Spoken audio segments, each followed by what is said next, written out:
You've clicked on this video today because either you or somebody who you really care about is struggling to get the grades in A-level physics that they deserve. So today I am going to give you 3 things that you can practically take away from this video that give students results like this, this, and this. These are the exact same strategies that I teach my physics personal coaching pupils, and today I want to share them with you. But before we start, I do want to add the following caveat. These strategies are not 1, silver bullets. They're not a magic fix. 2, they are not A-level physics' answer to a get-rich-quick scheme.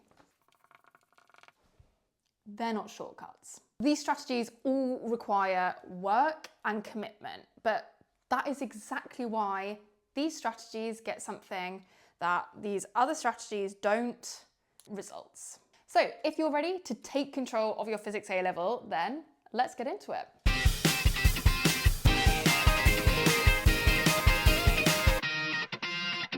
If you've not seen or heard of me before, then hi, I'm Iz Clark, and a bit about me is I have spent the last 5 years teaching at one of the top schools in the UK. That is a school that consistently places top 5 in terms of A-level results. And the thing about that school is, of course, every year we have a certain percentage of students who are nailed on A stars. But we also have a certain percentage of students who start in year 12 on C's and D's, and then by results day, they are hitting those A's and A stars. If I could only share with you 3 of the most important strategies that get those pupils those transformative results, these would be them. If you're serious about improving your physics, then make sure to watch this video all the way to the end, because I did leave my favorite of the 3 strategies for last. Okay, so number 1. Exam questions should not be confined to revision time. So I truly believe that A-level pupils should be doing exam past paper questions from day 1, like as soon as you have finished a topic. So either you are doing this so far, but maybe you're doing it a bit passively, and I need to convince you of why this is so important, or you're not doing this so far, and so I'm going to use the next 2 minutes to convince you that you should be. Because if you are a pupil who is feeling slightly underconfident with that A-level physics, what is the one thing that you would like to do less than anything in the world? Probably practice past papers. Why? Because as soon as you start looking at those questions, you have to come face to face with the reality of whether you really understood the content or not, and that's scary. So what normally happens in that situation is you'll go, oh, I'm reviewing the content, and what you really mean is you're looking back at your notes, or you're watching a video, or doing something else that's passive, whatever. But you are avoiding testing yourself at all costs. Today, I'm going to need you to change that attitude, and I'm going to give you 5 good reasons why you should. Number 1, prepare. By looking at those past paper questions, you are getting used to the wording, the style, the format, the level of questions, the number of marks, and there really is no better way to prepare for an exam that you are taking than doing questions from that exam that you are planning on taking. Number 2, reduce stress. Instead of seeing doing past papers as being really stressful, I want you to flip that on your head and realise that actually it's kind of a bit like exposure therapy. The more you see these exam questions, the less and less scary they get, until on exam day it's just like you're opening another amount of practice questions. Number 3, fight. So one of my favourite colleagues always talks about this, and whenever she does, I always think, yeah, that is so right. This idea that you actually have to be given the chance to kind of wrestle with these tough A-level concepts and A-level questions. It is very unlikely in your physics A-level you're going to get given a question and straight away you're going to know exactly what method to go about answering it. So doing these practice past paper questions and actually practicing that resilience and that fight and seeing how far you can get through a question, that is the only way to help you. In other words, the best way to get better at problem solving is to solve problems. Number 4, gaps. So I hear you. Let's say you do a set of these practice questions and you end up with 5 out of 20 and you think that was a waste of my time. No, by doing that, you have learnt something. You have learned exactly what it was about that topic that you are not quite understanding. So for example, let's say you're struggling with electricity. If you don't do any of the past paper questions and you just say to your teacher, I'm struggling with electricity, it's very unlikely you're going to get anything targeted back from that. But if you have done that set of past paper questions, got 5 out of 20, and then are able to say to your teacher, I got the simple ones where the circuits were just series and parallel, but for example, once it becomes series and then there are parallel branches, I feel like my voltage and current rules just don't apply anymore. Then your teacher will be able to understand where that gap in your knowledge is and will be able to directly address that misconception and fill in those gaps for you. Number 5, perfection.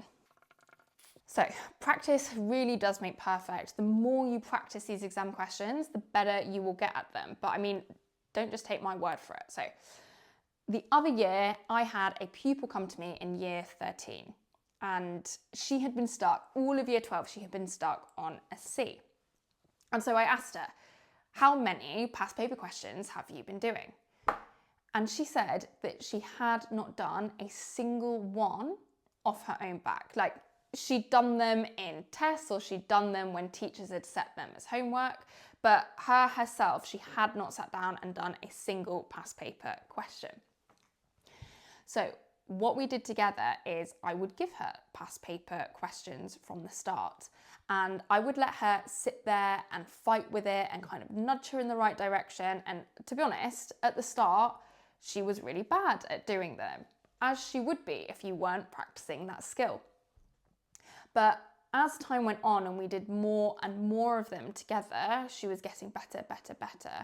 So she went from that C that she was on in year 12, and on results day, she ended up with an A. And that was a result of doing these past paper questions, which is exactly why anybody who comes to me for physics personal coaching, you will be doing past paper questions from day 1. Sorry, not sorry.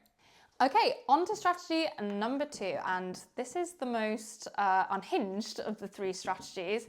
And it is an implementation of the Feynman technique. So, if you do not know what the Feynman technique is, it is basically a revision technique where you attempt to teach the content that you are trying to revise to somebody else.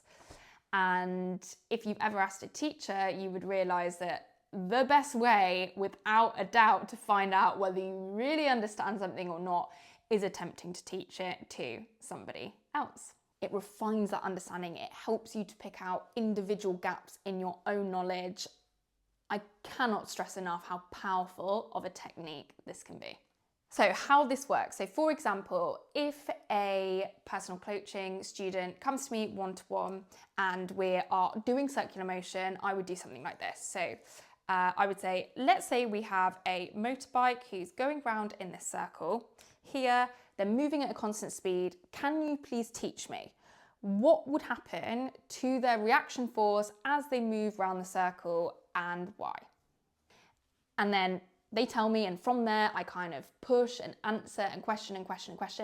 And we get to the point where they learn so much from this, I learn so much this, and I'm able to see extremely clearly where those gaps are. I will have learned, do they really understand what centripetal force is? Do they actually understand how reactions related to centripetal force? Do they understand the formula? Do they understand how to apply their knowledge? If I then extend this even further, does their logic break down or does it hold true in those different examples? I love it because what it does is it really just forces all of those misconceptions out, and it really gets to the root of whether you understand the topic or not. Because this is the thing about the A star. You cannot access that A star if you are not able to solve problems that you haven't already seen. But the only way to be able to solve problems that you haven't already seen is if you have an extremely good foundational understanding of all of your A-level concepts. But of course, not all of you will have a tutor or a teacher who's willing to do this with you. So I've got a few ideas of how you can implement the Feynman technique yourself. So number one, state it back to the teacher. Let's say you've just been taught about circular motion in class and you've been set some problems and the teacher is circulating. Rather than asking direct questions, you can try this instead. You can say, "Oh, hi miss, can I just make sure I've got this right?" And then you can begin to explain back to them what they have just explained to you. So for example, you could say, "Okay, so if they're moving at a constant speed, the reaction force is going to remain the same because of the equation, then the centripetal force remains the same." So blah, blah. And then that forces your teacher to go, "Oh no, be careful, it's not just your reaction force that the centripetal force is made up of," whatever. But they will spot those misconceptions, they will address those misconceptions, and that will really deepen your understanding. Number two is A-star friend. So there may be another pupil in your class who gets things straight away and is that nailed on A-star pupil. And if you're friends with them, I would suggest this. You can ask them, "Hey, can I talk you through one of the spec points? And as I'm doing it, can you just say if I say something that isn't quite accurate, or can you push me or correct any of my misunderstanding?" And the thing about this is it's a win-win for them as well, because they will improve as a result of engaging in this exercise too. But okay, I get it. Maybe that feels awkward to you, or maybe you're not actually friends with that A-star pupil. So what can you do then? Well, you live in the age of AI and you can get AI to play this role for you. And this is exactly how I would do it. So I was really slow with ChatGPT at the start because I was always trying to type my questions into it. Instead now, what I do is I hold the dictate function down, the microphone function, and I will just talk to it. So I would say, "Oh, I was kind of doing this," and I use all these filler words, "kind of doing this in class today, and I thought it was a bit like that, but then maybe I'm a bit confused by..." And the thing is, one, even by just saying it back out loud, you realize, oh, I actually thought I knew that, but now I'm not able to relay it, so I actually didn't understand that thing. Or, of course, once you've said it all back, it will transcribe what you've said, it will make sense of it, and it will be able to correct you on any bits that were incorrect. And then, of course, you can actually have a back and forth conversation with it until you can correct that line of logic. The Feynman technique is a much better way of reviewing content that you've just done in class than watching a video. Although, ironically, right now, you're watching a video. But hopefully, you are not just going to be passive after this video. You are going to take action from this video. Okay, number three. My favorite of the strategies, and it is a mistakes log. Now, you need to learn to love your mistakes. You need to learn to give the mistakes the care and attention that they deserve. And since after watching this video, you are going to be doing loads of past paper questions from the start, then you should be making loads of mistakes. And that is a good thing. However, if you do not record all of the mistakes that you're making, then you are destined to repeat those mistakes again and again. Obvious, right? But completely disregarded by pupils because, let's be honest, we don't like looking at our own mistakes and our own weaknesses. That doesn't feel good to us, but today, you are going to change that and you are going to start logging them. And I'm going to give you an example of exactly how I would do this. So all you need is a plain exercise book, and I would have that then broken down into topics. So for example, I mean, I'm obsessed with circles today for some reason, but let's say you were doing the circular motion part of your spec and you were answering this multi-choice question here and you get it wrong. So what you would then do is you would write the answer in that you first thought it was, and you would use the mark scheme, and then you would write the correct answer in. Now, using a multi-choice question highlights this next point really well, but it's important no matter what the structure of the question is. That's not enough, because of course now, yes, we know our mistake and we know the real answer, but we've not followed the line of logic through as Why did I think that was the answer? Why was that wrong? And why is this correct? So you also have to actually add that explanation to your mistakes logs as well. And then what you're going to do is you're going to look at this mistakes log before every single topic assessment, whatever. Now, if you're on the edge at the minute of considering, sounds like an okay idea, should I do it, should I not do it? Let me give you 3 reasons why you must, if you do nothing else from this video, start this today. Number 1, patterns. You will spot patterns. You will be prone to making certain mistakes, and that will become really obvious to you in a way that it wasn't before once you complete a mistakes log. Number 2, you will improve. You will improve with every single mistake that you log, because it's very likely that a mistake doesn't apply just to one particular question. It probably applies across that topic, and sometimes it even applies across the whole A level. So every mistake you write down is a step towards that A star. 3, the hour before your exam.